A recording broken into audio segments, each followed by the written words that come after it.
Hello everyone. In previous class we discussed the meaning of slope और जो topic हम कर रहे थे that was calculus and it's applications in physics. और उसमें हमने सबसे पहले स्लोप के बारे में पढ़ा।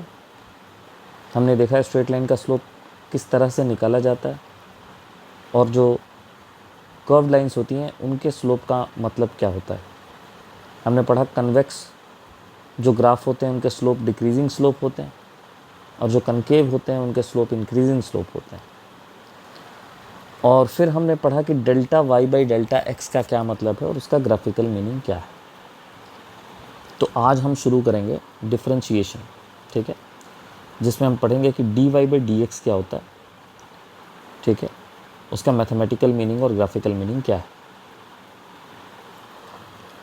देखिए, जो डिफरेंशिएशन है वो भी एक तरह से delta y by delta x है।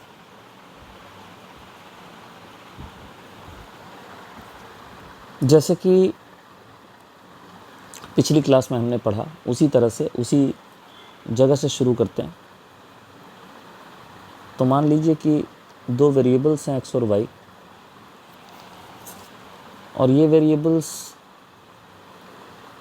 एक दूसरे से रिलेटेड हैं through a function called y equal to f x. कोई भी फंक्शन ये हो सकता है। Let's say for example y equal to x square, ठीक है। तो इस फंक्शन को रिप्रेजेंट करने का दो तरीका होता है। एक तो जैसे हमने इक्वेशन लिख दिया y equal to x square, और दूसरा तरीका होता है कि हम इसको लिखें, हम इसको रिप्रेजेंट करें ग्राफ के ऊपर, ठीक है। तो जैसे मान लीजिए कि हमने इसको ग्राफ के ऊपर रिप्रेजेंट करना है, तो ये देखिए मैंने इसका एक ग्राफ बना दिया ऐसे, ठीक है। अब delta y by delta x दो पॉइंट्स के बीच में निकाला जाता है। जब हम कहते हैं d y by d x, तो इसका क्या मतलब है समझिए। D y by d x का मतलब होता है change in y with respect to x at a given point। अब आप बोलेंगे एक पॉइंट पे चेंज का क्या मतलब है।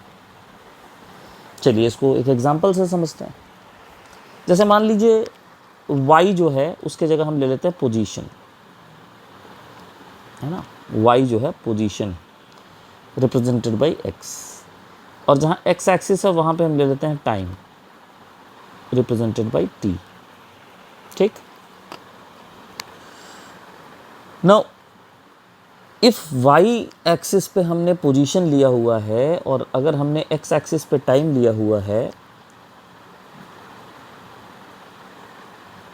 Represented by capital X and say for example capital T, then what is delta x by delta t representing? Is it not representing x2 minus x1 divided by t2 minus t1? And what is that? That is nothing but average velocity, correct? लेकिन क्या इसका ये मतलब होगा कि पूरी journey में average velocity हर point पे सेम ही रहेगी? क्या पार्टिकल कांस्टेंट स्पीड से जाएगा ये ज़रूरी है? ऐसा ज़रूरी तो नहीं है। जर्नी में पार्टिकल की स्पीड चेंज भी हो सकती है। तो क्या ये कहना ठीक नहीं होगा कि एक पर्टिकुलर इंस्टेंट पे भी पार्टिकल की अलग एक स्पीड हो सकती है? इसका मतलब क्या है कि एक पर्टिकुलर इंस्टेंट पे भी पोजीशन टाइम के रिस्पेक्ट में चेंज कर सकता है, ठीक है। और उस चीज़ का नाम हम क्या रखते हैं? उस चीज़ का नाम हम रखते हैं instantaneous speed denoted by D x by D T. उसका नाम क्या रखते हैं हम? इंस्टेंटेनियस। एक पर्टिकुलर इंस्टेंट पे, एक पर्टिकुलर पॉइंट पे, अगर ग्राफ के हिसाब से बात करें। So dy by dx is the change in y with respect to x at a given point। कहता है एक पॉइंट पे भी चेंज निकाला जा सकता है, लेकिन चेंज निकालने के लिए दो पॉइंट चाहिए होते हैं। तो आइए इस चीज़ को ग्राफिकली समझते हैं कि यार ये एक पॉइंट पे चेंज कैसे निकाला जा सकता है। ठीक है, तो इसके लिए हम क्या करेंगे कि ग्राफ के ऊपर कहीं पर भी आर्बिट्ररी एक पॉइंट लेंगे और उस पॉइंट का नाम हमने रख दिया P। अब जो दूसरा पॉइंट आप ग्राफ पे लेंगे वो P से इतना क्लोज लेंगे कि वो दोनों पॉइंट्स ऑलमोस्ट सेम पॉइंट्स हैं, मतलब उनके बीच में बहुत ही कम सेपरेशन है, they are almost at the same points. अगर P की x कोऑर्डिनेट को मैं x मानता हूँ तो Q की x कोऑर्डिनेट को मैं थोड़ा ही ज़्यादा मानूंगा P के कंपैरिजन में। जैसे P के x कोऑर्डिनेट को मैंने स्मॉल x कहा तो Q के x कोऑर्डिनेट को मैं लिखूंगा x plus dx। d represents a very small change in x, correct. So what is delta y by delta x between P and Q? If I write dy by dx, I am sorry, dy by dx, तो P और Q इतने close हैं कि आप इसको at P लिखिए या आप at Q लिखिए या आप between P and Q लिखिए, it hardly makes any difference. So dy by dx at P, at Q or between P and Q all mean the same. And what is that? वो है क्या? It is nothing but delta y by delta x under the condition। देखिए मैं maths बहुत ज़्यादा बोल नहीं रहा हूँ, मैं कर रहा हूँ लेकिन मैथमेटिकल टर्म्स में आपको नहीं फंसाऊंगा। तो मैं लिख रहा हूँ limit delta x tending to zero. अब ये एक मैथमेटिकल फॉर्मेट है लिखने का जिसका सीधा मतलब ये है कि भाई x का चेंज इतना छोटा है कि आप P और Q को ऑलमोस्ट सेम पॉइंट मान सकते हैं, लेकिन है ज़ीरो नहीं है क्योंकि अनडिफाइंड हो जाएगा ज़ीरो होने पर। It is there but it is so small that P and Q are almost the same points. So when under this situation, ये जो सिचुएशन आपने लिखी है, जब इस सिचुएशन के अंदर आप delta y by delta x को निकालते हो तो आप उसको d y by d x कहते हो। ये है इसका मैथमेटिकल मीनिंग। अब आइए ग्राफिकल मीनिंग क्या होता है। तो पिछली जो क्लास थी उसमें हमने पढ़ा था कि delta y by delta x का मतलब हो गया change in y with respect to change in x between two points, और उसको हम लिखते थे y2 minus y one by x2 minus x1। और वो किसके बराबर होता था? वो स्लोप ऑफ कॉर्ड के बराबर होता था। ये मैंने पिछली क्लास में पढ़ाया हुआ, आप नोट्स देख लीजिएगा, लेक्चर देख लीजिएगा। वो होता था उन दोनों पॉइंट्स को मिलाने वाले कॉर्ड के स्लोप के बराबर। जैसे मान लीजिए कि ये ऐसे कॉर्ड बना दिया मैंने और ये वो पॉइंट था A, ये वो पॉइंट था B। तो इस कोड का B का y कोऑर्डिनेट माइनस A का y कोऑर्डिनेट बाई B का x कोऑर्डिनेट माइनस A का x कोऑर्डिनेट, ऐसे हम लिखते थे। स्लोप ऑफ कॉर्ड आता था। लेकिन अब कॉर्ड नहीं बनेगा। क्यों नहीं बनेगा कॉर्ड? क्योंकि दोनों पॉइंट बहुत क्लोज हैं। तो अगर आप इन दोनों को मिला के एक लाइन बनाने की कोशिश करिएगा तो कॉर्ड की जगह वो बन जाएगा टेंजेंट। तो जिसको आप कॉर्ड लिखते थे अब आप उसको कॉर्ड मत लिखिए, अब कॉर्ड के जगह आप उसको क्या लिखिएगा बताइए? You will write not slope of chord, you will write slope of tangent. So what is the graphical meaning of dy by dx at P or Q? It is the slope of tangent drawn at P on y versus x graph. हो गया, यही इसकी mathematical meaning है। ठीक है, तो आपको मैंने यहाँ एक एग्जाम्पल भी दिया था थोड़ी देर पहले। तो किस लिए दिया था एग्जाम्पल? मैंने दिया था आपको यही बात समझाने के लिए। ठीक है, अगर आपको इस एग्जाम्पल में बोला जाए कि यार delta y by delta x निकाल, तो क्या करोगे आप? Delta y by delta x अगर आपको निकालने बोला जाएगा तो आप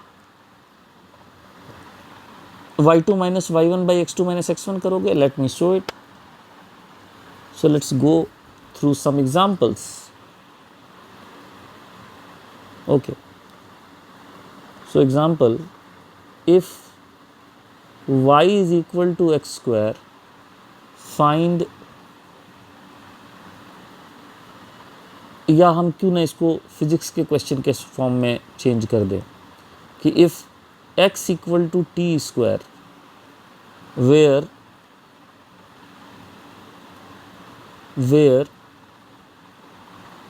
x is position and t is time, find average velocity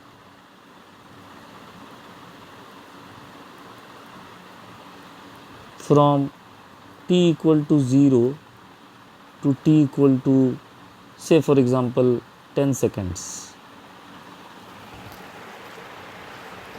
तो अब आप बताइए कि what is the meaning of average velocity. Sir average velocity का मतलब क्या पढ़ाया था आपको, पिछली क्लास में पढ़ाया, ये पिछली क्लास का सवाल है. It is x2 minus x1 by t2 minus t1. It is delta x by delta t. x is position, t is time. Now what is second instant? Second instant is t equal to 10. What is the first instance? That is t equal to 0, and that divided by the time, 10 minus 0. Now what is x at t equal to 10? So put the value of 10 in the equation x equal to t square. What will we get? We'll get 100. So it is 100 minus 0 divided by 10 minus 0. So that is what? That is 10 meter per second if x is given in meter and time is given in seconds. I hope it is clear. ठीक है. लेकिन अगर यही सवाल मेरे से पूछा जाए कुछ यूं, example, from the position time graph, find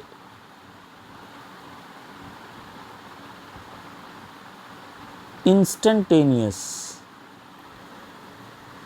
velocity at t equal to t1, t equal to t2 and t equal to t3.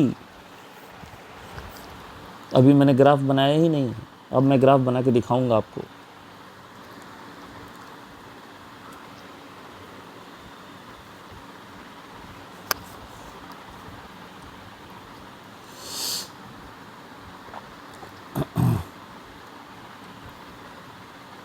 So here we are having the position which is represented by x and it is in meters, and here we are having the time t second,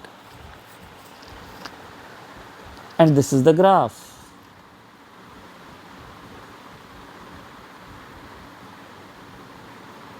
Say this is the graph.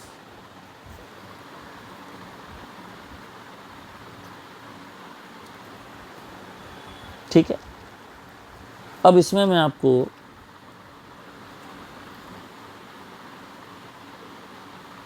पहले पूरा graph complete हो जाने दीजिए, सवाल समझ लीजिए. Don't jump to any conclusion and results.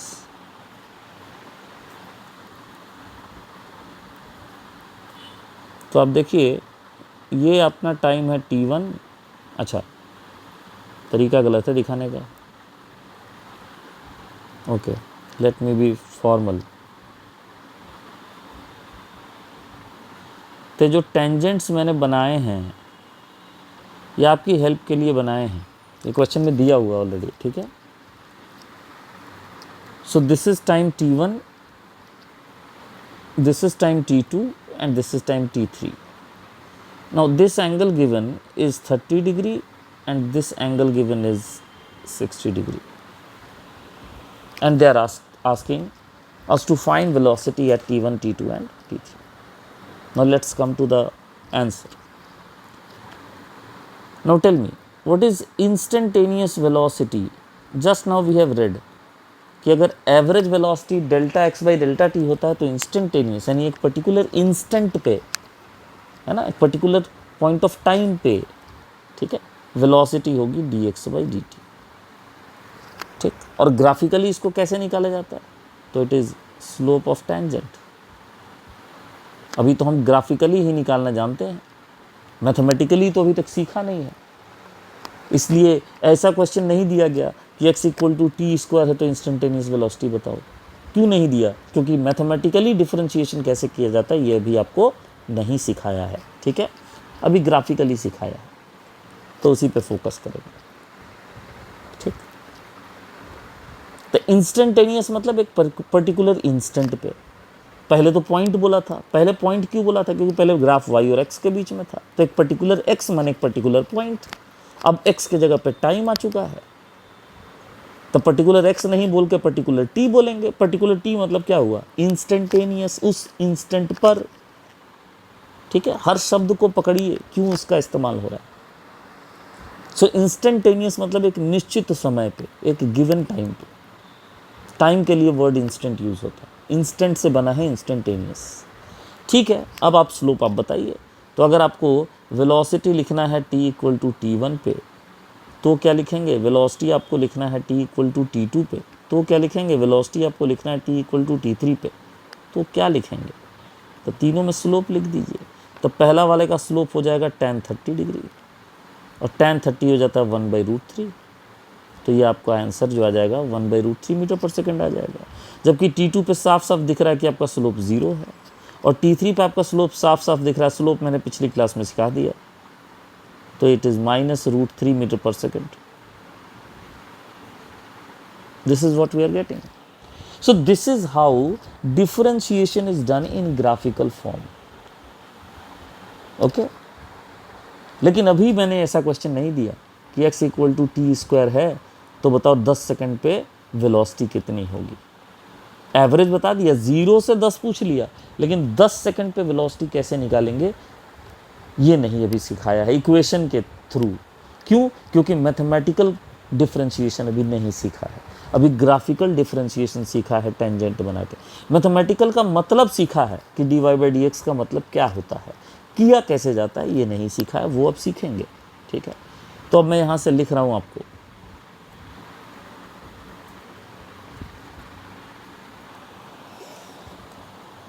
तो अब आइए हम लोग ये पढ़ेंगे कि मैथमेटिकल वे ऑफ डिफरेंशिएशन क्या होता है, ठीक है। मैथमेटिकल मेथड ऑफ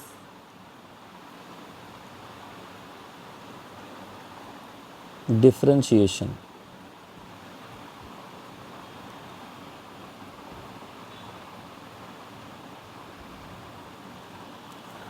ठीक है। अब देखिए ये मैथ्स की क्लास तो है नहीं कि मैं आपको एक एक डेरिवेशन आपको करके बताऊं कि हाँ ये फार्मूला यहाँ से आया, ये फार्मूला यहाँ से आया। तो हम लोग इसको फिज़िक्स की रिक्वायरमेंट की तरह से पढ़ेंगे, क्योंकि मैथ्स में अगर बात करें तो कैलकुलस जो है it is completely, I mean अब पूरा बुक है वो एक कैलकुलस, पूरा अगर कैलकुलस देखा जाए, और हमको उसके मुख्य मुख्य चीज़ें जो फिज़िक्स के लिए रिक्वायर्ड है वो केवल पढ़नी है, ठीक है। तो हम अभी जो पहला इसमें चीज़ पढ़ाने आपको जा रहे हैं वो बेसिकली आपको याद करना है, और वो है सबसे पहली चीज़ जो हमें याद करनी है वो ये है कि आपको याद करना है लिस्ट ऑफ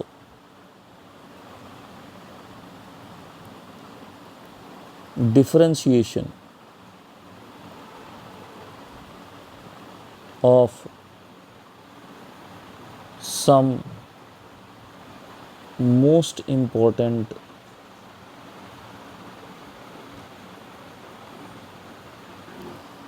फंक्शंस। लगभग 10 फंक्शंस का आपको फॉर्मूला डिफरेंशिएशन का डायरेक्ट याद करना है। अब इसमें जो सबसे पहला नंबर आता है वो है कि अगर y की value x to the power n हो, जहाँ n जो है दैट इज़ एनी इंटीजर, कोई भी इंटीजर हो सकता है ये, ठीक है। इंटीजर भी हो सकता है, फ्रैक्शनल नंबर भी हो सकता है। So let's write n equal to constant. n is any number, right? So differentiation of y by differentiation of x, dy by dx, sorry, it's not differentiation of y by differentiation of x, it must be pronounced as differentiation of y with respect to x. and mind it, ये पूरा का पूरा एक operation होता है, D of D x operation है, मतलब आप डिफ्रेंशिएट कर रहे हैं और जिसको कर रहे हैं वो आप यहाँ लिख रहे हैं। तो आप किसको कर रहे हैं? आप y को कर रहे हैं, लेकिन y क्या है? y है x की पावर n, और x की पावर n का डिफ्रेंशिएशन क्या होगा? देखिए, पुराना पावर आगे आ जाएगा, नया पावर एक कम हो जाएगा, so it is n into x to the power n minus one. इसको याद कर लीजिए, ठीक है? अब इसको यूज़ कीजिए एग्जाम्पल्स में।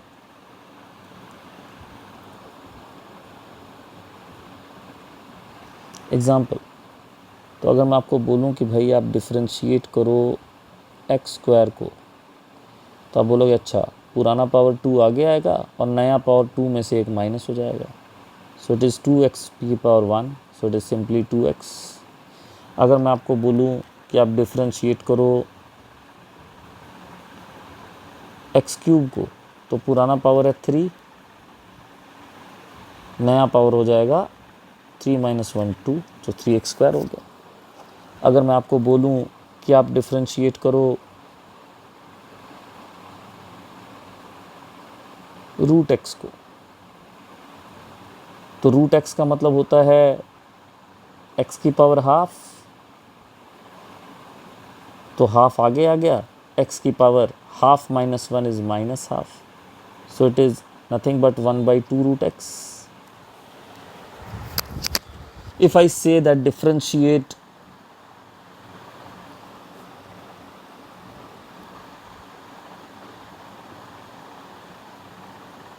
one upon x, now what is 1 upon x? 1 upon x is x की power minus 1, so minus 1 will come here and x की पावर minus 2 हो जाएगा, minus 1, so this is minus 1 by x square and so on। तो ये देखिए, ये आपका differentiation of most important function में पहला फंक्शन यहाँ था। अब आप उस सवाल पे वापस आइए, हमने थोड़ी देर पहले किया था। क्या सवाल किया था हमने किया था कि भाई if position x depends on time t as x equal to t square, याद है? इसका एवरेज वेलोसिटी निकाला था हमने 0 से लेकर 10 सेकेंड तक। अब मैं आपसे बोल रहा हूँ फाइंड इंस्टेंटेनियस वेलोसिटी एट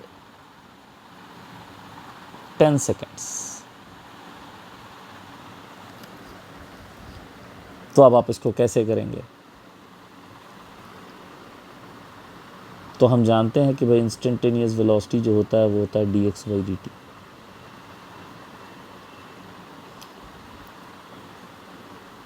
लेकिन x t के रूप में दिया हुआ है और हमें यही चाहिए, हम जिसके रिस्पेक्ट में डिफ्रेंशिएट कर रहे हैं फंक्शन उसके रिस्पेक्ट में दिया होना चाहिए। तो अगर x स्क्वायर की डिफ्रेंशिएशन हमने 2x पढ़ी है तो t स्क्वायर की डिफ्रेंशिएशन 2t हो जाएगी। अब आप इसमें वैल्यू डाल दीजिए। आपको इंस्टेंटेनियस वेलोसिटी कब निकालना है? आपको निकालना है t इक्वल टू 10 सेकेंड्स पे। तो आप 10 सेकेंड डालेंगे तो आपका आंसर आ जाएगा 20 मीटर पर सेकेंड। ये है इसका तरीका after learning the formula of differentiation. लेकिन अभी तो हमने तो खाली एक ही फॉर्मूला किया है, तो अब हम आगे बढ़ते हैं। कुछ और इंपॉर्टेंट फंक्शंस हैं जिनके फॉर्मूले आपको याद करने हैं। So second formula we are coming to and that is differentiation of sine x. Sine x की डिफरेंशिएशन होती है कॉस एक्स, याद करिए, ठीक है? You have to learn it. Differentiation of cos x is negative sin x. Then comes differentiation of tan x. Now differentiation of tan x is sec square x. 5. Differentiation of cot x. Now differentiation of cot x is minus cosec square x. 6. Differentiation of sec x Differentiation of sec x is sec x into tan x. 7. Differentiation of cosec x is minus cosec x cot x. Let me write it once again. It's minus cosec x cot x. So 6 formulas are there जिसमें trigonometrical functions का आपको differentiation सिखाया गया है या learn करने के लिए बताया गया है. साइन एक्स का कॉस एक्स का minus sine x, tan x की differentiation sec square x, cot x की differentiation minus cosec square x, sec x की differentiation sec x tan x और कोसेक एक्स की differentiation minus cosec x cot x. जो CO वाले हैं cos cot और cosec तीनों में माइनस आया है, ध्यान दीजिएगा. इसके बाद इन 7 रिजल्ट्स के बाद हम 8वां रिजल्ट करेंगे जो है एक्सपोनेंशियल फंक्शन का. e to the power x is e to the power x. इसका differentiation e to the power x ही होता है. 9th is the logarithmic function. अगर लॉग है और बेस में e है यानी ln x, log base e को और क्या कहते हैं? Natural log ln x. तो उसका डिफरेंशिएशन 1/x होगा. And last is if you have differentiation of a pure constant that is not involving any variable, that will be 0 because constant is not going to change. So if constant is not changing, how can you measure rate of change? अगर constant change नहीं कर रहा तो rate of change कर निकालने का भी कोई मतलब नहीं है. ठीक है, तो जो चेंज ही नहीं कर रहा उसका चेंज कैसे निकालेंगे किसी के रिस्पेक्ट में? और चेंज नहीं निकालेंगे तो फिर उसका डिफरेंशिएशन ऑब्वियसली चेंज हो ही नहीं रहा, तो डिफरेंशिएशन क्या होगा? 0 होगा. तो ये देखिए, ये जो है ये आपको इम्पॉर्टेंट जितने फंक्शंस हैं उनका डिफरेंशिएशन सिखाया गया है. ठीक है, तो ये हमने पहला स्टेज पार कर लिया. ये एक ज़रूरी इन्फॉर्मेशन है अगर हम बात करते हैं कि हमें डिफरेंशिएशन सीखना है, एप्लीकेशन सीखना है, तो ये एक ज़रूरी इन्फॉर्मेशन है. अब आते हैं नेक्स्ट स्टेप पे. ऐसा नहीं है कि ये जान गए तो अब कोई भी फंक्शन जो आएगा उसका आप डिफरेंशिएशन कर ही लीजिएगा. तो लिस्ट ऑफ इम्पॉर्टेंट फंक्शन जानने के बाद जो अगला स्टेप आता है जो हमें सीखना होगा वो है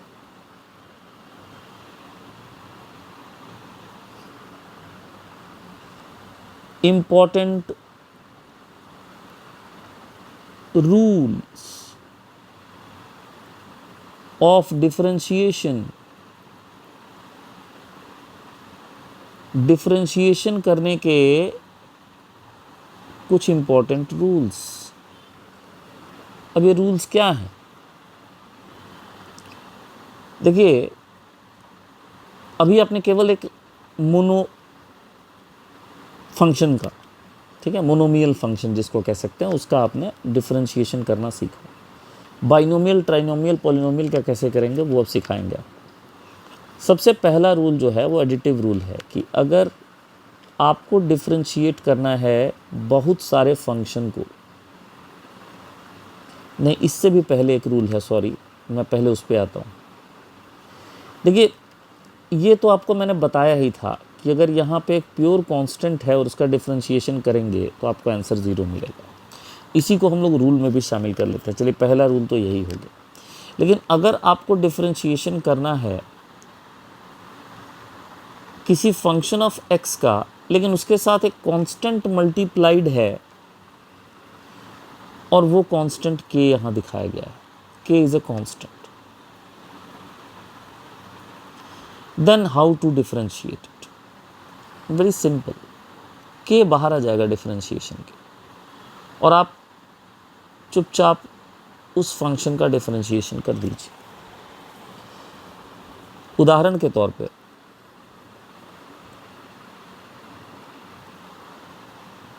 है ना,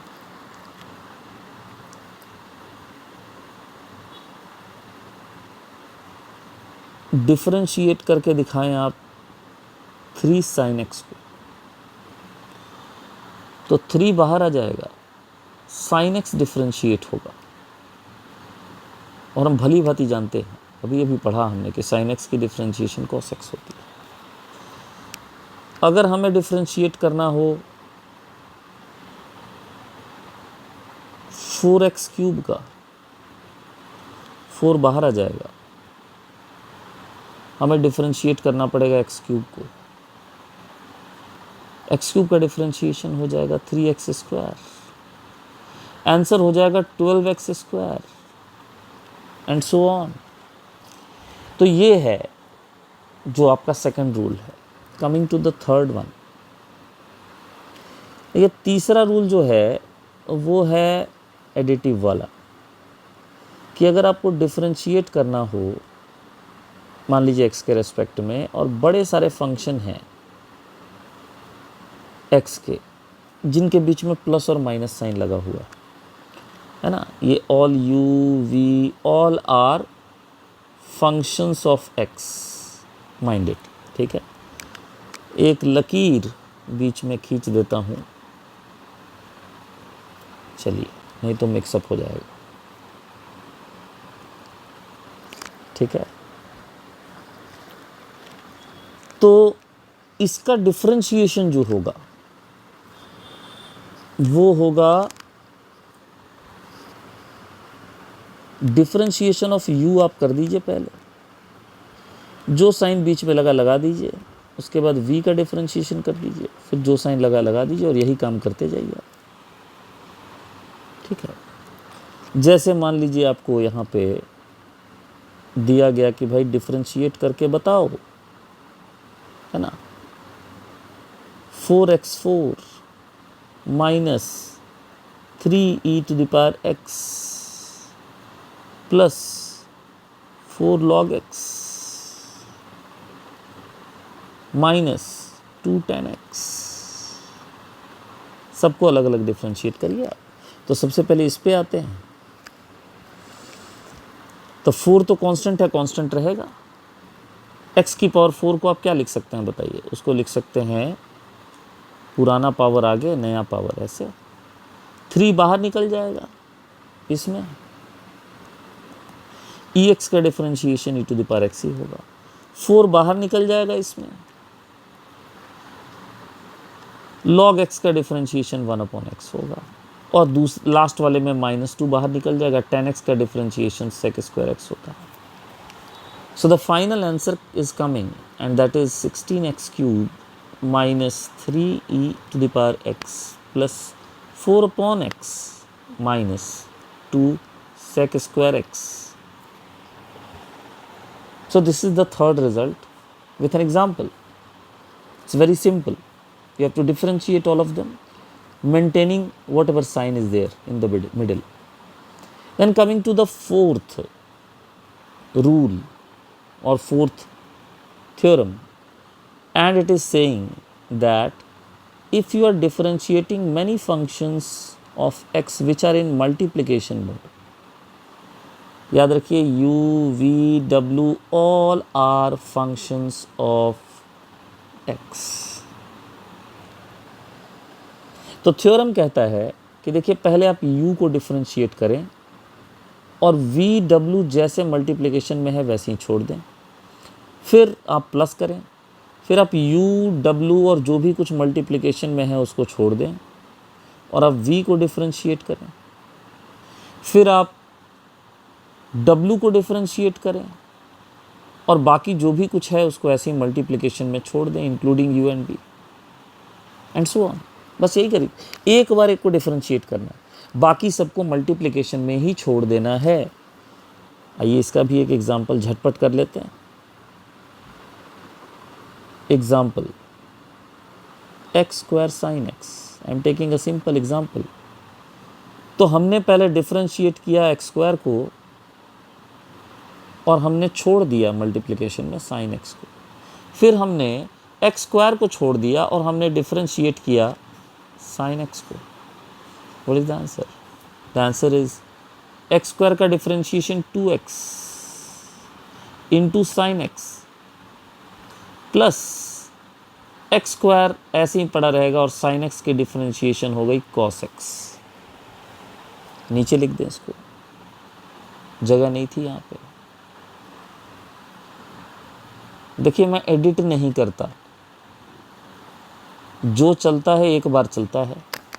पॉज बटन बीच में दबाता हूँ अगर कहीं कुछ काम लग जाए, कोई चाय देने आ जाए या कुछ, तो नहीं तो वन शॉट में पूरा वीडियो ऐसे ही बनता है। कोई after recording there is no editing apart from adding the intro, और वो साथ साथ जब अपलोड करता हूँ तभी इंट्रो ऐड हो जाता है। So the time spent in giving the lecture plus 2 minutes is the time for uploading. तो इसलिए छोटी छोटी जो त्रुटियां हैं और जो कैजुअल लैंग्वेज है उसके लिए आप थोड़ा क्षमा करेंगे। So this is differentiation, product form of differentiation. And the last formula जो आज हम करेंगे, लास्ट थ्योरम, वो है अपना 5th वन, और ये है डिफरेंशिएशन ऑफ, इसको कोशिएंट रूल बोलते हैं। अगेन यू वी जो हैं ये दोनों के दोनों फंक्शन ऑफ एक्स हैं। सो this is called quotient rule. ऊपर वाला था प्रोडक्ट रूल, था ना, इसको बोलते थे product rule. Product rule, quotient rule. तो कोशिएंट रूल जो है वो क्या कहता है समझिए, वो ये कहता है कि भाई पहले जो डिनोमिनेटर है, डिनोमिनेटर का पहले आप कर दीजिए स्क्वायर, ठीक है। डिनोमिनेटर को स्क्वायर करिए और न्यूमरेटर में लिखना है, जहां पहले v लिखेंगे यानी डिनोमिनेटर लिखेंगे, मल्टीप्लाइड बाय न्यूमरेटर का डिफरेंशिएशन लिखेंगे, फिर माइनस लिखेंगे, फिर न्यूमरेटर लिखेंगे multiplied by differentiation of denominator लिखेंगे। याद रखिए डिनोमिनेटर का स्क्वायर होगा नीचे में, डिनोमिनेटर को छोड़ेंगे न्यूमरेटर का डिफरेंशिएशन, माइनस न्यूमरेटर को छोड़ेंगे डिनोमिनेटर का डिफरेंशिएशन। सिंपल रूल यही है, इसको याद रखेंगे। अब आइए इसका एग्जाम्पल करते हैं और आज का डिस्कशन फिर क्लोज करेंगे। वीडियो काफ़ी लंबी हो गई है, ठीक है। परोपकार की भावना से ओतप्रोत होकर ये वीडियो बनाई जा रही है, क्योंकि बहुत दुखी आत्माएं हैं जिनको एप्लीकेशन ऑफ डेरिवेटिव और डेरिवेटिव नहीं आता, स्पेशली मेडिकल स्ट्रीम में, और वो कलपते रहते हैं बिल्कुल, ठीक है, कि क्या हो रहा है फिजिक्स की क्लास में। तो बस उन्हीं दुखी आत्माओं के लिए हम प्रयासरत हैं। तो आइए डिफरेंशिएट करते हैं एक फंक्शन को जिसका वैल्यू है sin x by x. Simple सा फंक्शन लेते हैं और जैसा मैंने रूल सिखाया उसके मुताबिक मैं काम करूंगा। तो मैंने पहले से अपना फ्रैक्शन बनाने का उपाय लगा दिया यहाँ पे। Okay, and then let's apply the rule. So what is the denominator? It is x, so square it. Leave x, differentiate numerator minus leave numerator and differentiate the denominator x. Correct? So what will we get? Sin x differentiated will give us cos x minus sin x, and what is the differentiation of x with respect to x? पुराना power 1 है, पुराना power 1 है तो आगे आएगा 1 into x की power 0 divided by x square. So what is the final answer? It is x cos x minus sine x whole divided by x। ये है आपका डिवीजन रूल या कोशिएंट रूल कहिए। इस तरह से आप फंक्शंस को डिफरेंशिएट करते हैं। जाते जाते आपको आपने जो अभी पढ़ा है उसमें एक क्वेश्चन दे के जाता हूँ, आपको डिफरेंशिएट करके लाना है